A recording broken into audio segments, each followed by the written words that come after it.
Eu iria começar por passar a palavra a Carlos Macedo, que irá falar do bom exemplo concreto que é a artesanal pesca, sublinhando algo que é muito importante. Não conseguiremos desenvolver no concreto a economia do mar sem cooperar. E se repararem, a fileira alimentar tem sido um grande exemplo de cooperação, como poderão ver por as intervenções que se irão seguir. E com esta deixa passaria a palavra a Carlos Macedo. Antes de mais, bom dia a todos. Queria começar por dar os parabéns à organização e por agradecer, obviamente, o convite que foi endereçado à Artesanal Pesca e à minha pessoa para estar aqui e para apresentar um exemplo de uma cooperativa de armadores de pesca artesanal, que é aquela que maioritariamente é desenvolvida em Portugal, e vou fazer essa exposição, essa pequena apresentação, deixando também algumas reflexões que poderão ser úteis, espero, ao debate que seguirá e a futuros debates que possam vir a ocorrer. Um dos principais problemas da pesca e da pesca em Portugal tem a ver com a problemática da formação do preço de venda do peixe. E esse problema, apesar disto estar aqui exposto, obviamente, de uma forma simplista, aquilo que é um dos maiores problemas na venda de pescado em Portugal, e noutros sítios também, mas estamos a falar da nossa realidade, é que um pescador, quando apanha pouco pescado, consegue, obviamente, por esse peixe um valor unitário alto, mas o rendimento que daí advém é muitas das vezes baixo. Ao inverso, quando apanha muito peixe, o valor unitário é baixo e o rendimento também não é grande coisa. Obviamente que isto não é sempre assim, senão não existiriam já pescadores há muito tempo, mas este é um dos problemas e isto ocorre demasiadas vezes assim. Aquilo que a Artesanal Pesca tentou fazer foi encontrar aquilo que é o preço justo da comercialização do peixe. Neste caso foi de um peixe específico, depois falaremos disso mais adiante, mas tentou pensar o mercado de comercialização do peixe e a primeira venda de pescado de uma forma não diária, mas mais passada ao longo do tempo, mais estruturada. E então tentou encontrar para, quer quando as capturas fossem altas ou baixas, existisse um preço justo de referência para o pescado que estava a ser transacionado e dessa forma, ao longo do ano ou durante o ano, o armador e os pescadores, obviamente, terem um rendimento justo para o seu trabalho.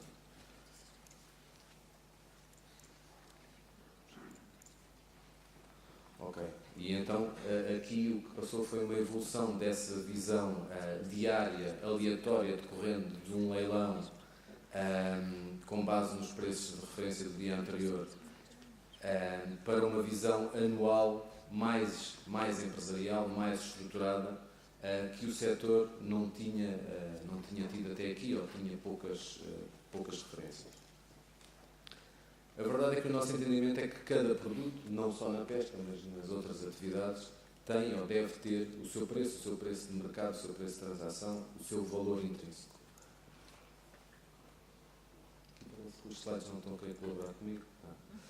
A grande questão é quais são, efetivamente, então, os preços justos para a transação de determinado produto, determinada espécie de pescado.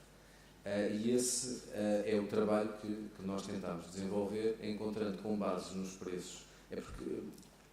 na pesca, nem sei se toda a gente, ou toda a assistência tem essa noção, mas na pesca existe ciclos, ou todos os peixes têm ciclos em que ao longo do ano existem momentos de maior e de menor captura. E a grande questão é que quando se olha para esses ciclos, ao longo desse ciclo o preço varia muito em função da oferta e da procura. Mas a realidade é que se olharmos para o ano de comercialização determinado, aquilo que era necessário responder é qual era o preço justo, de que forma se poderiam obter esses preços e qual é que era o papel que deveriam ter, isto na nossa perspectiva, as organizações de produtores que ao fim e ao cabo organizam os produtores dando-lhes escala. Isto é tão mais importante num país onde se calhar 90% da frota é frota de pesca artesanal. E então começámos o nosso trabalho. Obviamente que, aqui só para expor aquilo que me parece ser óbvio e tudo aquilo que eu estou a dizer, certamente a ser explicado parecerá muito óbvio, não tenha sido fácil de concretizar, Mas é fácil garantir um preço razoável de comercialização de qualquer produto, seja do mar, seja de terra, quando temos pouca quantidade para vender. O grande problema passa, obviamente, garantir o tal preço razoável quando a captura não é toda absorvida pelo mercado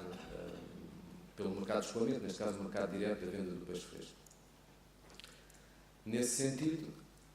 as organizações de produtores, como a nossa, em nossa opinião, devem garantir o escoamento desse excedente, além daquele que é absorvido, ao melhor preço e assegurar ou conseguir garantir esse preço para todo aquele que não é escoado no mercado. E isso só é conseguido se nós temos uma máxima que até vai de encontro à máxima deste colóquio, que são necessárias estruturas em terra para valorizar os produtos no mar. Com isto nós queremos dizer que não chega a capturar o peixe, chega a ter ou criar as condições para que o mercado o possa absorver, se não diretamente na venda do fresco, depois transformado e processado, sendo reintroduzido e consumido por outras formas. Lá está a tal máxima de que vos falava, e nesse sentido nós temos prosseguido sempre na nossa organização o crescimento da nossa infraestrutura terrestre, na nossa fábrica de apoio ao setor da pesca, no sentido de conseguir criar as condições para dar resposta a esse mesmo desígnio que eu tenho vindo a falar. Para isso, obviamente, foi necessário a credibilidade e capacidade de gestão no interior ou no seio da organização. Foi, obviamente, necessária a disponibilidade para arriscar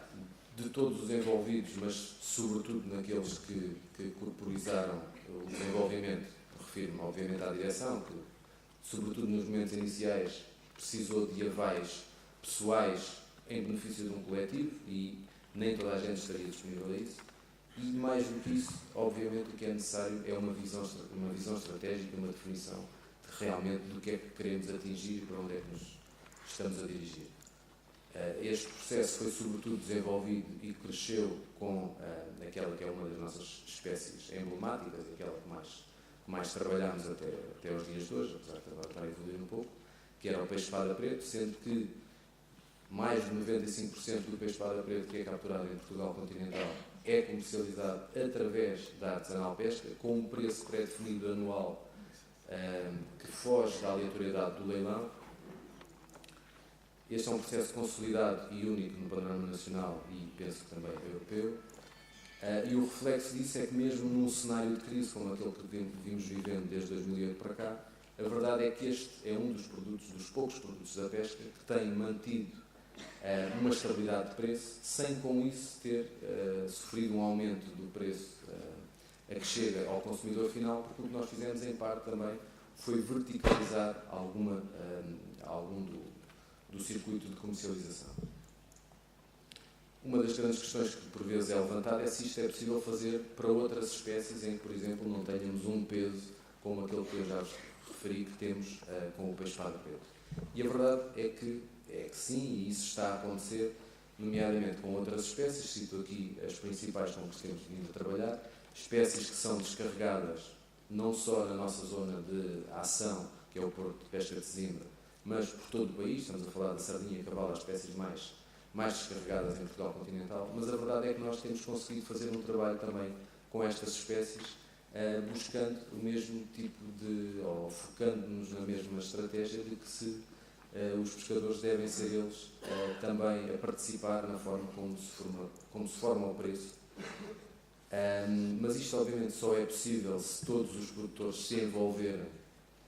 e acreditarem nesta estratégia, até porque ela implica e implicou no nosso caso, e isso foi o mais difícil de concretizar, uma mudança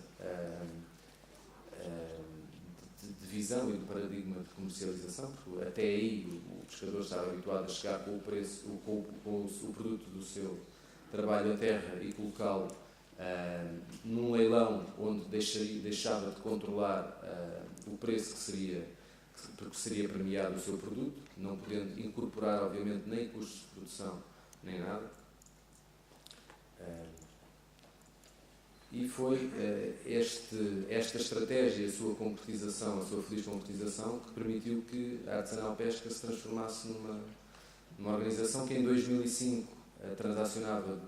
2,5 milhões de euros e tinha 28 funcionários, e no ano passado transacionou mais de 4 mil toneladas de pescado, vendeu cerca de 16 milhões e meio de euros e emprega 53 pessoas à época, de dezembro de 2012, tendo neste momento já tido algum crescimento. Este é o aspecto determinante na concretização desta estratégia que eu tenho vindo a delinear. É realmente que para a pesca artesanal ter escala e ser competitiva, não só ao nível nacional, mas ao nível internacional também, tem que ter uma escala industrial que não pode ser dada pelas embarcações, mas tem que ser dada por uma estrutura de suporte que as una e as consiga posicionar neste mercado global. O entendimento de que estar parado ou que se chegou a um patamar em que tudo está atingido não é a perspectiva que nós temos. Nesse sentido, neste momento está a ser finalizado um investimento que orçará à volta dos 3,5 milhões de euros, da ampliação da nossa unidade industrial, sobretudo para processar aquelas espécies que eu disse que agora estávamos a apostar, nomeadamente a sardinha e a cavala. Temos, isto são algumas fotos já com elaboração, montámos aquele que é o maior tanque de congelação de salmoura para essas espécies instalado em Portugal e que nos permitirá congelar 10 toneladas hora.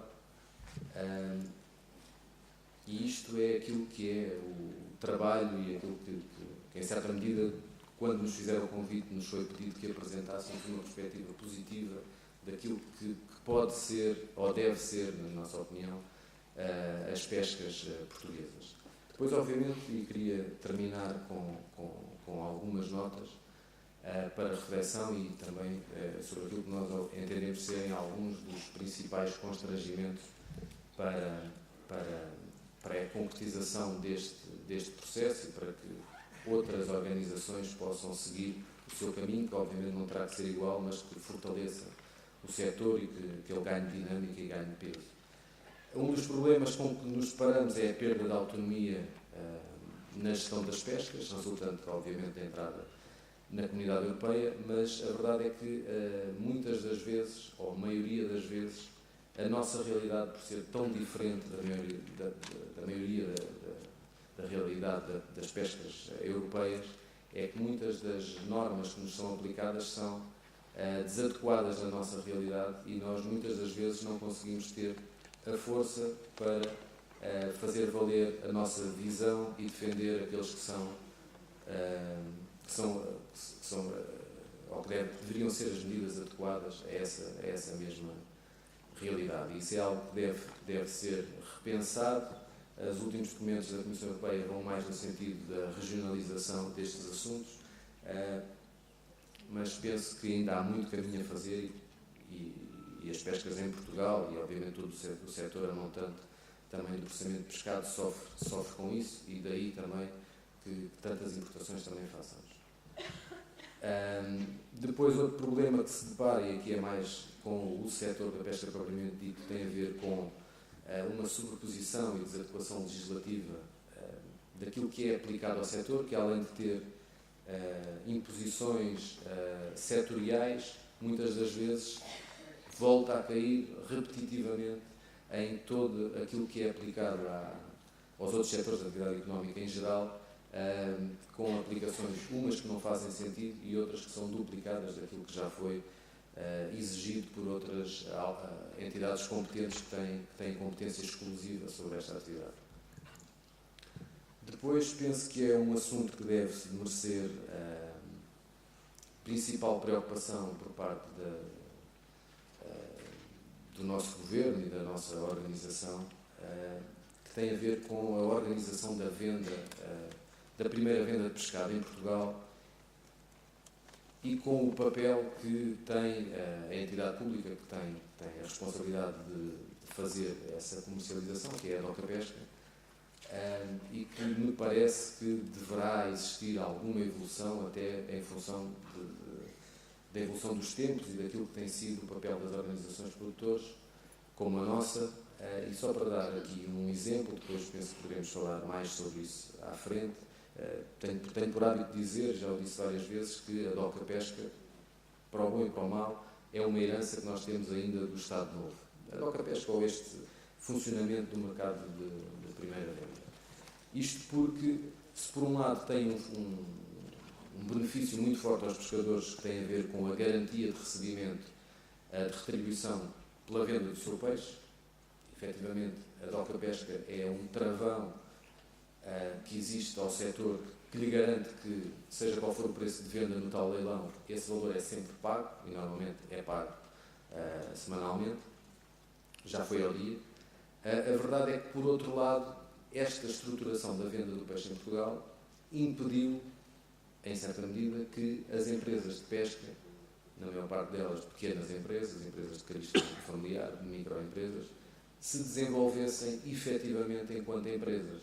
porque nunca tiveram isto. Eu acho que é absolutamente castrador para qualquer empresa e qualquer atividade, nunca se preocuparam em vender o seu produto. E não se preocupando em vender o seu produto, nunca deram esse passo evolutivo. E no momento em que, por exemplo, com uma organização como a nossa, se dá esse passo evolutivo, em que o nosso pescado, ou pescado por nós comercializado, que é capturado pelos nossos armadores, tem um preço de transação que não decorre do leilão, é previamente definido anualmente, o custo continua a estar imputado quer aos armadores, quer ao comprador, neste caso à organização. Só para terem uma pequena noção, quando eu dizia que a Artesanal Pesca no ano passado transacionou cerca de 4.000 toneladas, isso teve um custo efetivo de taxas cobradas pela DOCA Pesca, mas a DOCA Pesca também não tem culpa, é aquilo que está instituído, aquilo que eu defendo é que realmente a DOCA Pesca se calhar deverá ter um outro papel. Custou-nos a Artesanal Pesca e seus armadores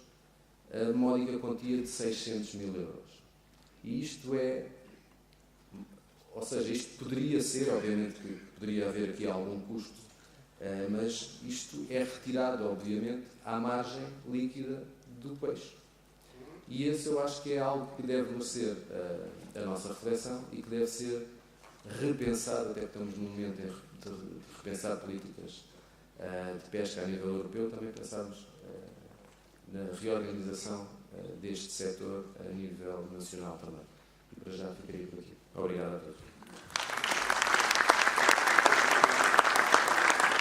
Muito obrigado, Carlos Macedo, por este excelente exemplo concreto de cooperação e, como disse bem, união, que eu diria que se aplicaria não só à fileira alimentar, como a todos os outros setores, este grande hipercluster